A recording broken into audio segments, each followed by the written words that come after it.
Hello there. Welcome to class. I'm Miss Faust. Welcome, welcome. Please make sure you have paper available and a pen or pencil. Yes, indeed. You will need to write down some notes that are behind me. Not much. And then there's the assignment, which, by the way, if we turn over here, is due today. Yes, today. Oh, we'll talk about it later, toward the end of class hour. Okay? And you may want to take notes about the poem, about the reading. Any notes that you as I'm talking, you might say, oh, let's write that down. Oh, I got to write that down. Okay, I'll leave that to you.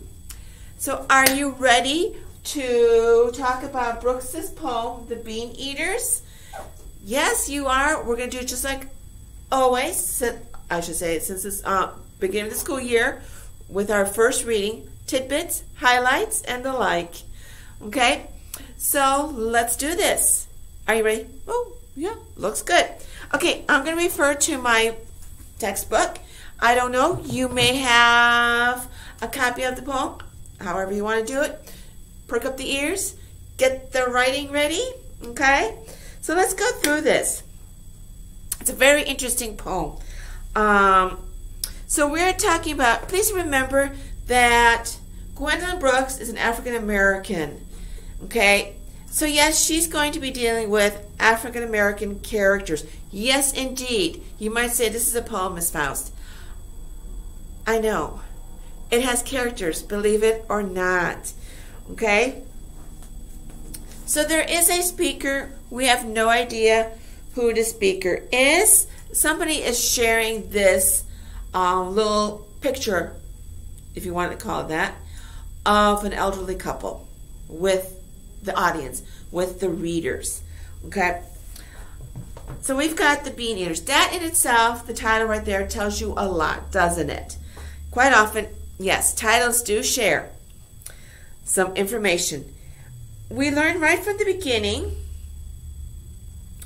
that we're dealing with, I'm going to be referring here and to my notes with some questions. Okay, we're dealing with, let's see, how do I want to put it? Oh, yes. Okay. How do I want to say it? Okay.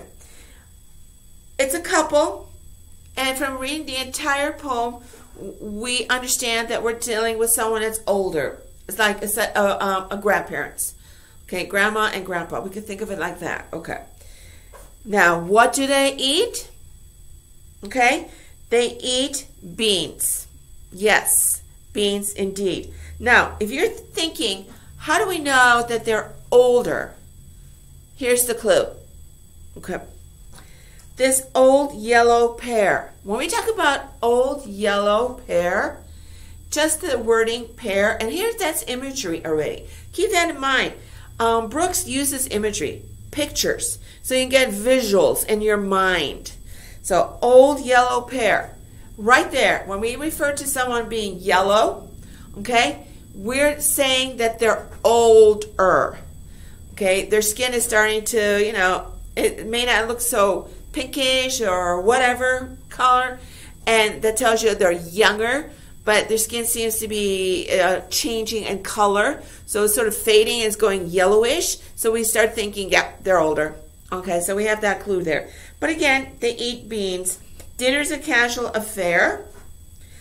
Plain chipware on a plain and creaking wood. Tin flatware.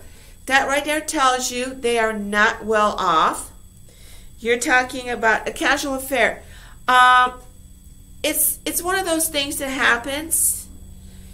They have dinner together. They may be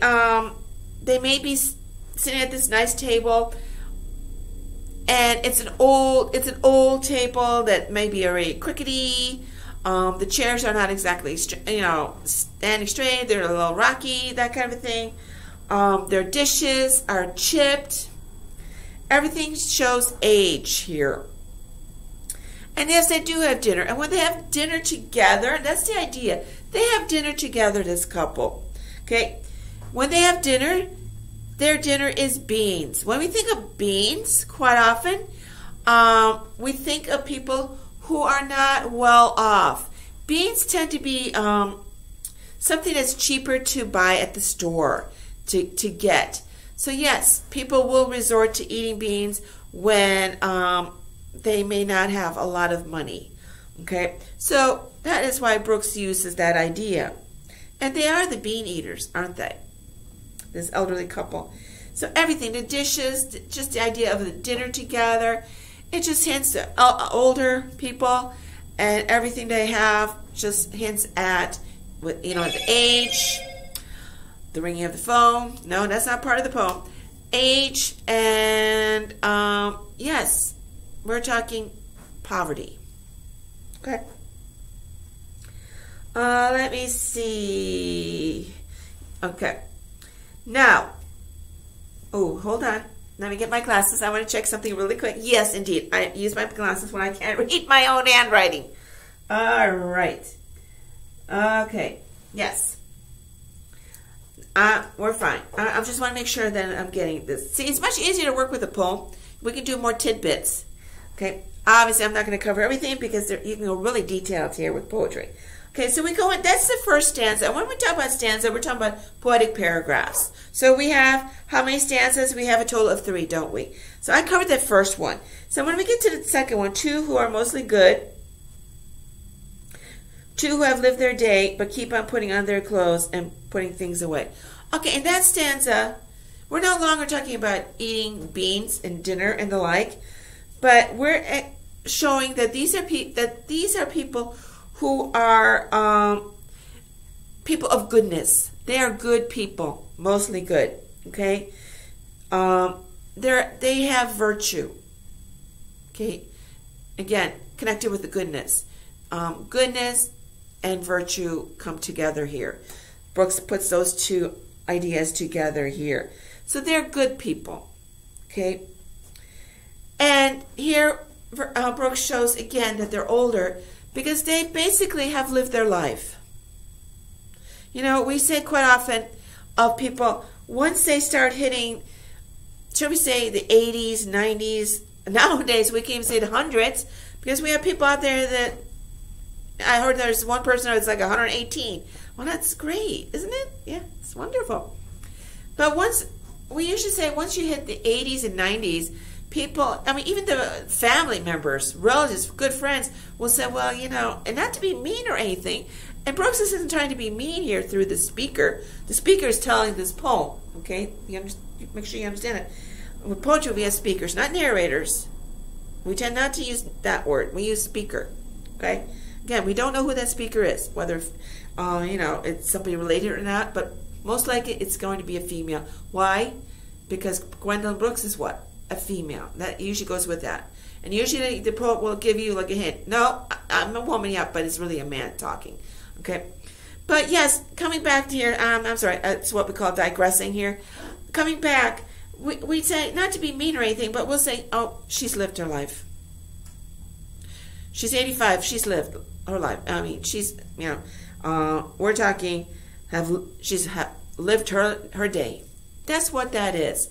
These people have lived their lives, okay? They're at the downside, okay?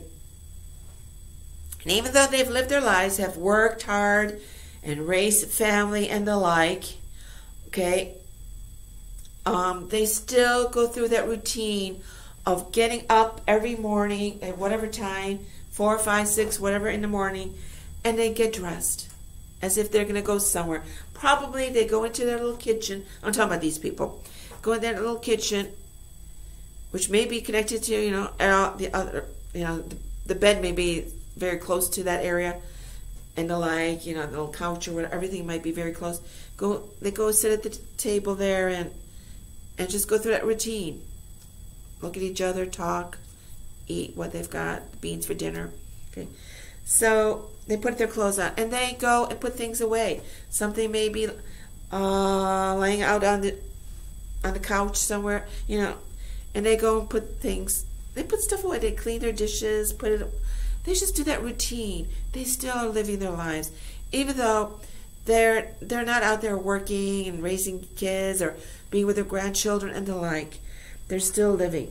Again, they are good people. Well, again, sorry. Okay. What I was going to say, what I was looking at before is, stanza 1 is sort of gives you the setting, doesn't it? That's what I wanted to share with you. Sorry about that. It's the setting. You get the idea.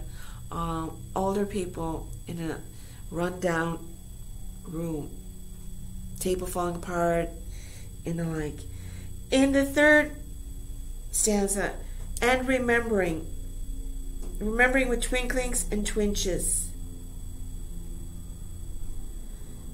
Memories. Brooks shares that through the speaker. Memories. They have their memories. They've lived a long life. Okay? And they remember their ups and downs, the twinklings and the twinges. Yes, the good old days, and then the sad days. As they lean over the beams. Again, that image. That's an image. So Brooks uses heavily imagery in here. Okay? I'm going to be referring to you to make sure I cover that. Okay, it's imagery, and when you think about, it's not just imagery. Beans, it's not just a picture; it's also a symbol, because as I was trying to tell you, beans symbolizes what? Poverty. Okay, for here.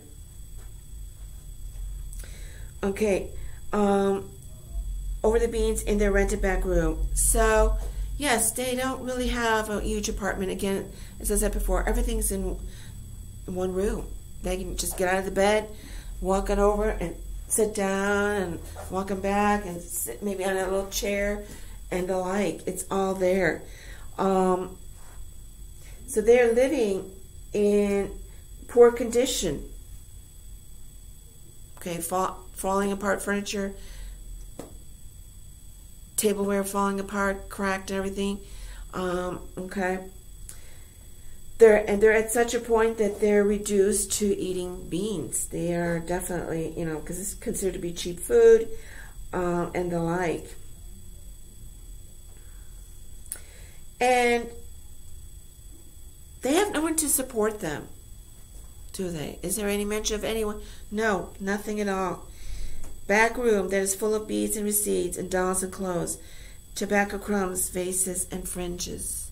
Their memories in their back room, where their little place. There are some memories of the past. You get the idea that they had children at one time, and now are there grown children coming to check up on them? No, they've got no one. They are alone. Okay, again, two who have lived their day. They've lived such a full life. They've been forgotten.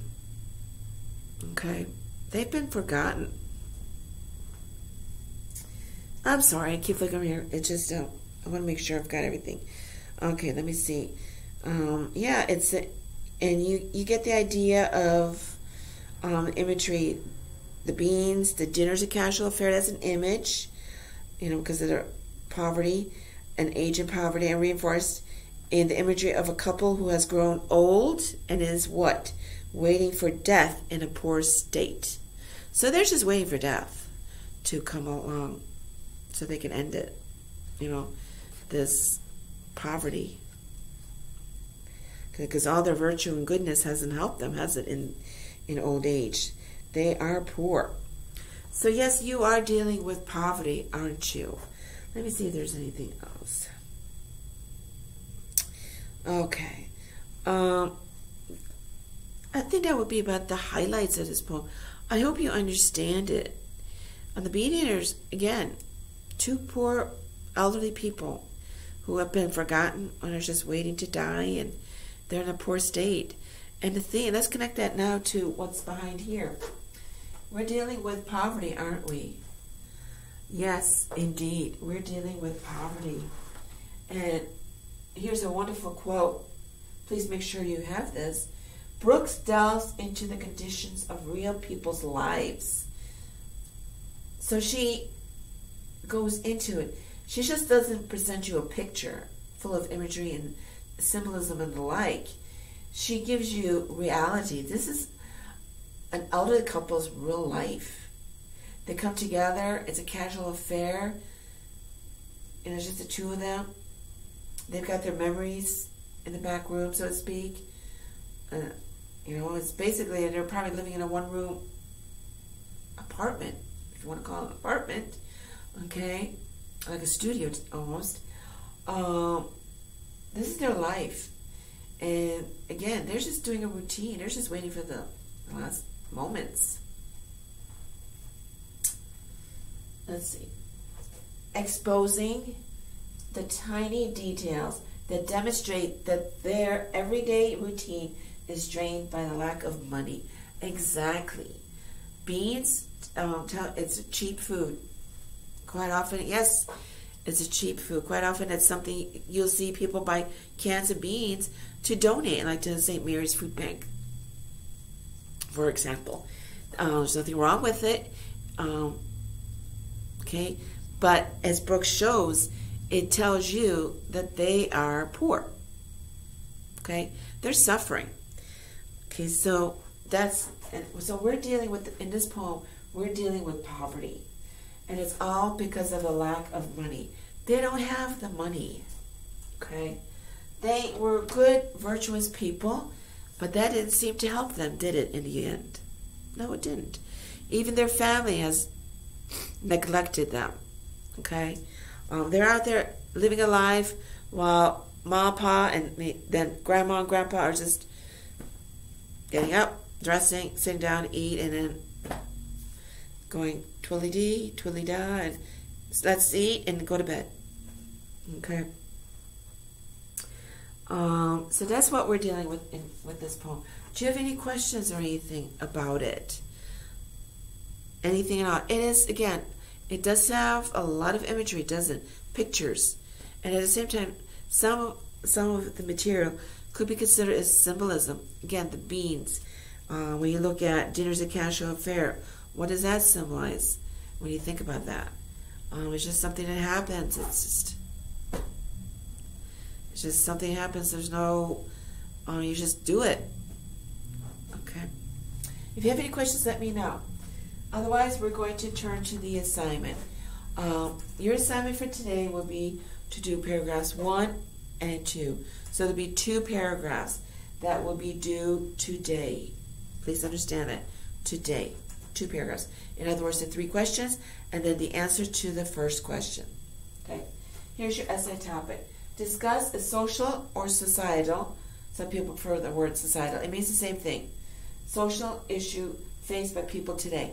This is a social issue faced by the elderly couple in the poem. Okay? So think of an issue, a social one, that people today face. Today. Okay?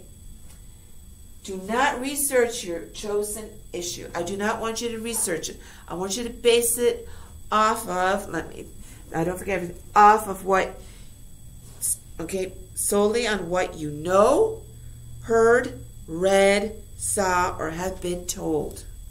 That's what I want you to base it off of. Okay, no research. You can even use poverty.